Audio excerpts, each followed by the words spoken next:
So have you met him yet, Catherine? Well, yes, a few times. I believe he will be here too tonight. I'll have a chance to see him too then. Excellent. Oh no, I can only hope that he will live up to your expectations then, my Lady Margaret. But how about Juliet? I thought she would be here too. Haven't you heard? Her husband just died. Poor Julie. That must be hard for her. Administering all that property, finding a new husband. Such toil and trouble. I know. Fortunately though, she is still very young. I reckon there are still many suitors to her, and with high status too. Well, then everything shall be all right, and she shall join us tonight to celebrate, I'm sure. 2 husbands. 2 husbands.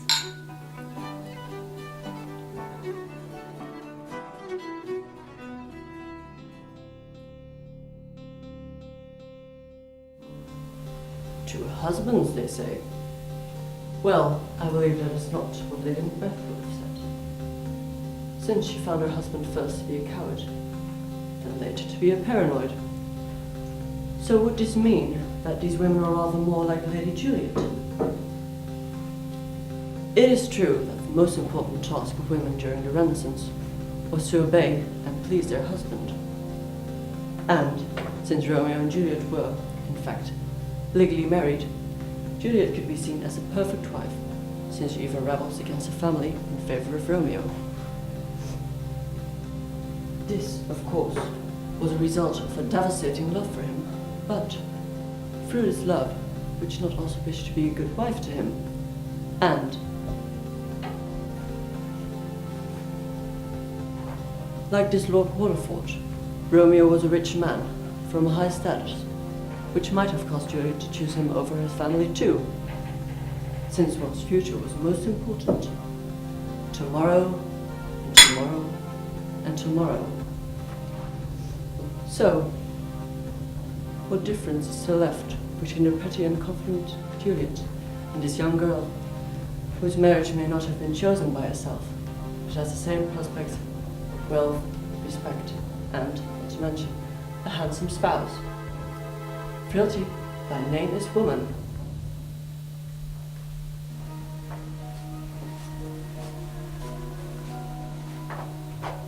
Lord Waterford?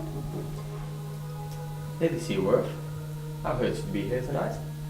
So did I. Hear that you'd be here tonight, my lord.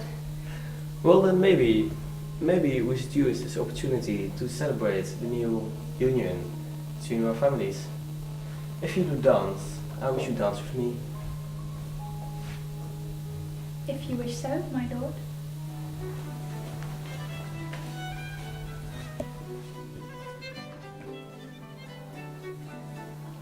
Well, at least one of us has a husband.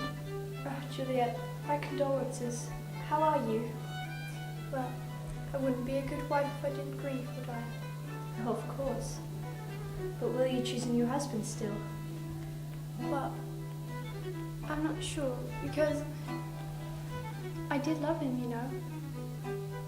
No, I don't. What do you mean? Surely you'll need a new man to take care of you. Think about your good name. What's in the name? That which we call your future. You cannot live on your own, my sweet Julie. We'll see.